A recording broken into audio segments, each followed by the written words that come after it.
ပွဲမစခင်ကတော့ဒီနှစ်ချန်ပီယံငါတို့ပဲဆိုတဲ့စင်မြန်ကြီး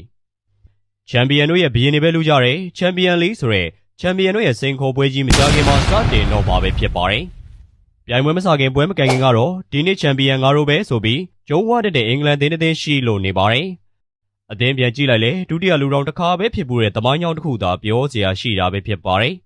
စင်မြန်ကြီးကတော့ဒီနှစ်အင်အားဖြည့်တင်းမှုမှာအားရစရာကောင်းပြီးတော့ရှေ့လည်နောက်အတောင်တင်းဆုံးလူစည်းနဲ့ဆောင်ကြွနေကြတာပဲဖြစ်ပါတယ်အာဆင်နယ်တို့ကတော့ချန်ပီယံလိမှာဒီနှစ်အသင်းကြီးနဲ့တင်းမျှပြီးတွေ့ကြတဲ့အတွက်နောက်တစ်ဆင့်ကိုအေးဆေးတက်ရောက်နိုင်မှာပဲဖြစ်ပါတယ်အသင်းကြီးထဲမှာကတော့တွေ့တိုင်းအလှပေးနေကြအရိုက်ခံနေကြ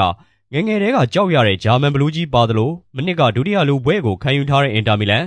စပိန်ရဲ့ခံစစ်ဘီရင်အေတီကိုမက်ဒရစ်တို့နဲ့တွေ့ရမှာပဲဖြစ်ပါတယ်မနစ်ကတော်ဝင်မက်ဒရစ်ကိုဖြုတ်ခဲ့ပြီးစီမီတက်ခဲ့တဲ့စင်မြန်ကြီးကတော့ Rice ရဲ့မှုံဝင်ကန်ချက်နဲ့လန်ထွက်ပြန်တက်ပြီးဖီးတက်ခဲ့တာပဲဖြစ်ပါတယ်ဖီးတက်ခဲ့တဲ့စင်မြန်ကြီးဟာဒီနှစ်မှာလည်းဘယ်လောက်ထိအမြင့်ပြန်နိုင်မလဲဆိုတာပြည်သက်ကြီးတို့ comment box မှာဝင်ရောက်ဆွေးနွေးပေးခဲ့ကြပါဦးနော်